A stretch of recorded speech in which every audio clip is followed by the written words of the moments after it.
स्वामी गुजेशानंद जी Ramakrishna mission से। राधे राधे महाराज जी, राधे राधे। राधे राधे महाराज जी, वंदनीय पूज्य महाराज श्री, आपके चरणों में साष्टांग दंडवत प्रणाम। महाराज श्री, हमारे जीवन का लक्ष्य श्री कृष्ण विगत मानसः स्मत् सुखः, कैसे भगवान श्री कृष्ण हमारे मन को चुरा करके अपने चरणों में मन को रखते हैं। मुरारी पादार्पित चित्तवृत्ति।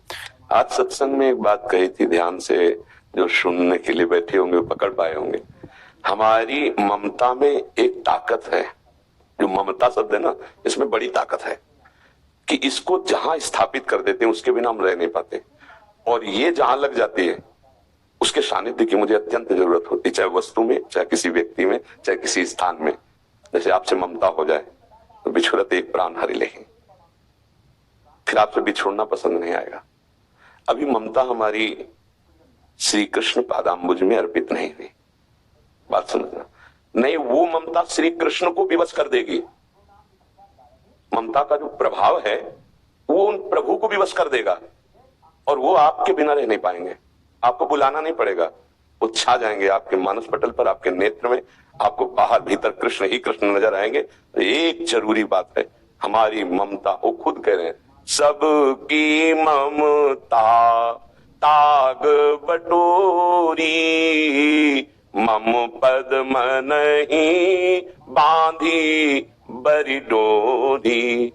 अब देख लिया जाए, भगवान कह रहे हैं, बहुत गुप्त बात बता रहे हैं कि यदि मेरी ममता जो आपको दी गई है, शरीर और शरीर संबंधी भोग और शरीर संबंधियों में तुमने फैला दी है, तो तुम दुखी होगे, तुम जन्म मरण को प्राप्त होगे।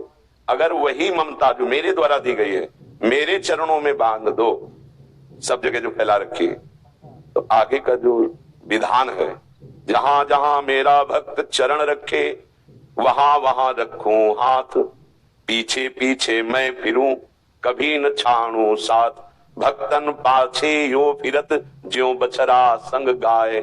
बछरा पकड़ लो तो गाय रंबाती हुई आई, क्यों? ममता है उसको। प्रभु अहम भक्त पराधीनो असुतंत्र इव द्विज, क्यों? क्योंकि ममता प्रभु में समर्पित। प्रभु निर्मम है हमारे प्रभु को, क्योंकि वही है, दूसरा कोई है नहीं, तो किससे ममता करे? भगवान का भक्त भी निर्मम होता है। भगवान कह रहे अदृष्टा सर्वभूता नाम मैत्रा करुणे निर्ममो निरहंकार। कहीं ममता है हमारी। अगर हमें हर समय श्री कृष्ण का अनुभव नहीं हो रहा, हर समय श्री कृष्ण के रूप माधुरी का पान मेरे मानस नेत्रों में नहीं हो रहा, तो मेरी ममता है। किसी इंद्रिय के भोग में, शरीर में, किसी व्यक्ति वस्तु स्थान में ढूंढ ले, पक्की बात है। जहां ये ममता समेट कर प्रभु के चरणों में समर्पित कर दी, बस फिर रूप छके घूमत रहे, तन को तनिक न भान, नारायण, एक नारायण स्वामी, दृग जल बहे यह प्रेम पहचान। अश्रु प्रवाह होता रहता है। प्रभु की मीठी मीठी स्मृति, प्रभु की कोटि कंदर्प दमनीय वो लावण्य, वो रूप माधुरी उपासक पान करता रहता है। कमी है हमारी तरफ से कि हमारी ममता नहीं समर्पित है प्रभु के चरणों में। अगर इसे बड़ी सूक्ष्मता से समझ लिया जाए तो अभी इसी क्षण आनंद आने लगे। ममता नहीं रखनी, न अपने शरीर में, न अपनी इंद्रियों के भोगों में, और न किसी व्यक्ति में। सबकी ममता ताग बटोरी, मम पद्म नहीं बांधी बर डोरी। पूरे जीवन भर यही करना है। ये जिस क्षण कर लिए कि आगे का कार्य प्रभु करते हैं, वो समदर्शी बना देते हैं, वो इच्छा रहित कर देते हैं, हर शोक रहित कर देते हैं, निर्भय कर देते हैं। उसे करूं सद्यते साधु समाना, मैं उसे संत बना देता हूं। ममता समर्पण करने की जरूरत है। अगर ममता कहीं है तो दुख सुख का थप्पड़ लगेगा, पहचान है। अगर कहीं ममता है तो मान अपमान का बोध होगा।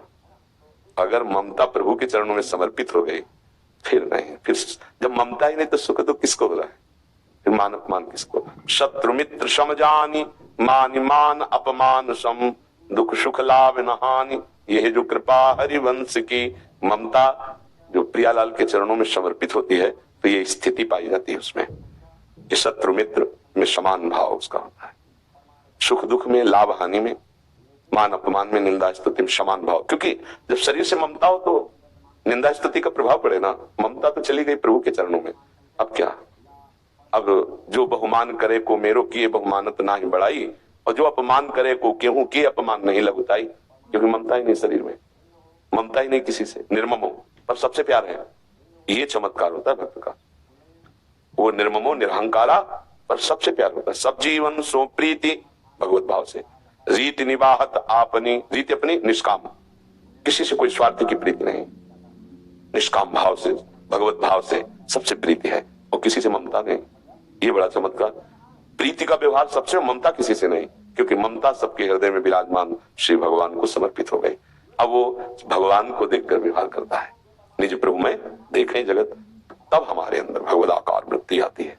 कोई व्यक्ति रह ही नहीं गया सृष्टि में, कोई वस्तु नहीं रह गई, तो अनन्य चिंतन तभी तो होगा। अगर वस्तु व्यक्ति स्थान कहीं कुछ ममता है तो उसका चिंतन होगा, जब ममते नहीं रही तो प्रभु का चिंतन, और जब प्रभु का चिंतन हुआ तो कुछ रह ही नहीं गया। मत्ता पर तरम नान्य किंचिदस्ति धनंजय, मेरे सिवा कुछ रहे, ये अनुभव हुआ। अब वास्तविक जो रस आया वो प्रतिक्षण वर्धमान आया, वो किसी घटना परिस्थिति में बदलने वाला नहीं होता। तो वो जो उपासक जन है वो जब अपनी ममता को बटोर कर प्रभु के चरणों में समर्पित कर दे तो बात बन जाए। और यहां त्रुटि हो जाती है, हम नाम जप करेंगे, थोड़ा साधन करेंगे, थोड़ी सेवा करेंगे, पर ममता शरीर में, ममता अपनी मान्यता प्रियता इंद्रियों की, बहुत समय लग जाता है। साधना को समझना है, ये क्रिया से नहीं होता, ये केवल समझ ठीक होने से होता है। तभी गोस्वामी जी ने, तुलसीदास जी ने बहुत शोध कर कहा कि बिगड़ी जन्म अनेक की, अब वही सुधरे आज होई राम को। बस अपना जो ममत्व है उसको प्रभु के चरणों में अर्पित कर दूंगा। सब साधन का सार है ममता शून्य हृदय और ममता युक्त हृदय। प्रभु के चरणों में ममता और शरीर और संसार से ममता शून्य। और यहाँ सब उल्टा है, सिर्फ प्रभु से ममता नहीं और सब जगह है। ले देखो ना, जैसे छोटे बच्चे से माँ प्यार करती है, कैसे छोटा बच्चा माँ से प्यार करता है। भय आया तो माँ की गोद में दौड़ जाएगा, और सुख की बात है तो माँ की गोद में। अगर उसे टॉफी पसंद आती तो पहले माँ की तरफ देखेगा, माँ। ऐसा वक्त होता है, अनुकूल प्रतिकूल हर परिस्थिति में ममता केवल प्रभु के चरणारविंद में होती है। वो प्रभु की तरफ देखता है। अभी हमारी प्रभु से ममता शून्य और सब ममता है, और उपासक की समस्त जगत से ममता शून्य, निर्ममो निरहंकारा सम दुखा सुखा क्षमी, क्षमावान, सुख दुख में समान भाव, किसी में कोई दोष दर्शन नहीं, करुणा मैत्री का सबसे व्यवहार, पर कहीं ममता अहंकार नहीं। ये भक्त का स्वरूप है। इसलिए नाम जप और अपनी ममता को धीरे धीरे चुन चुन के प्रभु के चरणों में समर्पित करना, जीवन लग जाता है। अगर सही बात बैठ जाए दिमाग में तो पलटने में 1 मिनट लगता है, बस दिमाग में बैठा, ले आ गया प्रभु के सिवा। पर ये बैठना कठिन लगता है। देखो ना, लगे तो है, इस हम लेके चले अपनी ममता को बटोर कर प्रभु के चरणों में, वो कहीं फैल जाती है, देख लो, फिर कहीं फंस जाते हैं। हम उसको ठीक ठिकाने पर चढ़ा नहीं पाते, समर्पित नहीं कर पाते। और उन्होंने सिर्फ कहा है मम पद मने बांधे पर, मेरे चरणों में बस। अब हम लेके चलते, जैसे अपने लोग संत भाव में निकले, गृहस्थ हो या विरक्त, ममता तो देनी पड़ेगी प्रभु के चरणों में। जैसे अपने लोग चले तो विविध प्रकार के समाज, विविध प्रकार के उसमें फंस जाते हैं। पहले सीधे जो पूजा सामग्री लेके निकले हो ममता, वो प्रभु चरणों में समर्पित करो, अर्थात परिपक्व अवस्था, किसी भी द्वंद्व का कोई प्रभाव नहीं। अब प्रभु स्वरूप समाज में उतरो, कोई फर्क नहीं पड़ेगा। पर वो विविध प्रकार के मान सम्मान की ऐसी प्रीता होने लगती है, विविध प्रकार का लोक व्यवहार ऐसा होने लगता है कि वो ममता जहां ले जाके समर्पित करें वो फिर फिसल जाती है। मतलब पुत्र में नहीं तो शिष्य में सही। बड़ा विचित्र खेल है ममता का। अगर वहां तक नहीं पहुंची तो फिसल के कहीं भी लग सकती है, कहीं भी। मतलब एक ईंट में भी ममता हो सकती है, कहीं भी ममता, कमंडल में हो सकती है, लंगोटी में हो सकती है, हिरन के बच्चे में हो गई, हिरन बनना पड़ा। इसको पहला काम कि सीधे अपने आराध्य देव में, वो कोई बिरला ही होता है जो लक्ष्य में जाके ममता समर्पित कर दे। ये इतना मनोरंजन है, लक्ष्य तक पहुंच नहीं पाता, निकला तो, पर मनोरंजन में इतना जोर का माया फेंक देती है ना, सब फ्री, खाओ पियो भोगो देखो, ऐसा बस गया। वो ममता वहां तक नहीं पहुंचे। इसीलिए बहुत कठिन कहा जाता है भगवत प्राप्ति। भगवत प्राप्ति कठिन नहीं है, कठिन है प्रभु से ममता कर पाना। और ये सब गुरु के सानिध्य में, संतों के सानिध्य में सरल भाव से हो जाए, यदि हम उनकी आज्ञा पर हैं। मात संगस्तु दुर्लभो रगम्यो, हम उनकी आज्ञा पे नहीं रह पाते। यदि आज्ञा पे रहे तो अमोघस्य निश्चित भगवत प्राप्ति हो जाए। ममता, खास सत्संग का सार स्वरूप ममता प्रभु के चरणों में समर्पित हो जाए। अब ये देखता रहे ममता कहाँ है। जब शरीर से ममता है तो प्रभु से कहाँ ममता, जब सही संबंधियों से ममता है तो प्रभु से कहा, नाते नेह राम के मनियत सुहृद सुसेव्य जहां लो, अंजन कहां आंख जय फूटे बहुतक कहां लो। वो प्यार किस काम का जो प्रभु से विमुख कर दे, जो हमारे जीवन को नष्ट कर दे। सच्ची बहुत धोखा हो जाता है।